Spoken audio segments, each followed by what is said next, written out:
ഇപ്പം വേദപുസ്തകത്തിൽ ഭയപ്പെടാണ്ട് എന്ന് എഴുതിയിട്ടുണ്ട്. അതിൻ്റെ കാര്യം എന്താ? ഭയപ്പെടാൻ സാധ്യത ഉള്ളതുകൊണ്ടാണ്.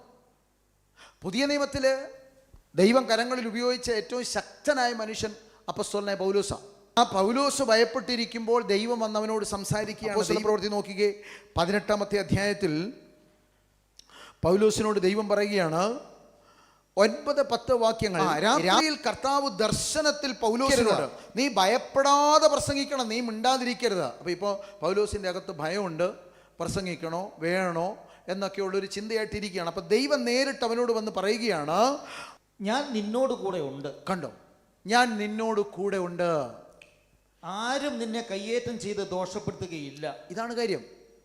തന്നെ ആരെങ്കിലും അപായപ്പെടുത്തുമോ എന്നുള്ളൊരു ഭയം ഇപ്പോൾ പൗലോസിനെ പിടിച്ചേക്കുക. അപ്പൊ ദൈവം വന്നവന് ഭയങ്കര ഉറപ്പ് കൊടുക്കുകയാണ്. ഞാൻ നിങ്ങളോട് പറയട്ടെ, തകർന്നു പോകത്തില്ല. ആമേൻ. നിങ്ങളുടെ ജീവിതം തകർന്നു പോകത്തില്ല. നിങ്ങളുടെ ജീവിതം തകർന്നു പോകത്തില്ല. കർത്താവ് എൻ്റെ കരം പിടിച്ചിരിക്കുന്നത് കൊണ്ട് ഞാൻ തകർന്നു പോകത്തില്ല. ആമേൻ പറഞ്ഞ് സ്വീകരിക്കുക. അല്ലാതെ പേടിച്ചുകൊണ്ടിരിക്കരുത്. എന്തോ വരാൻ പോവുകയാണ് എന്ന നിലയിൽ ജീവിക്കരുത്. എന്ന നിലയിൽ ഒരു പരാജയത്തിൻ്റെ മുഖത്തേക്കല്ല നീ വരുന്നത്.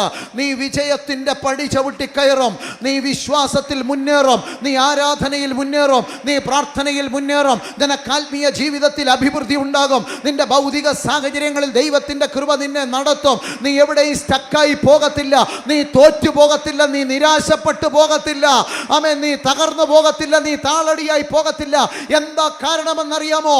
ശക്തനായവൻ നിന്റെ കരം പിടിച്ചിരിക്കുകയാണ്. ഹല്ലേലൂയ. യേശു എൻ്റെ കരം പിടിച്ചിരിക്കുന്നത് കൊണ്ട് ഞാൻ തകർന്നു പോകത്തില്ല. ആ ഉറപ്പോടെ വേണം വിശ്വാസ ജീവിതത്തെ നിങ്ങൾ മുമ്പോട്ട് കൊണ്ടുപോകാൻ.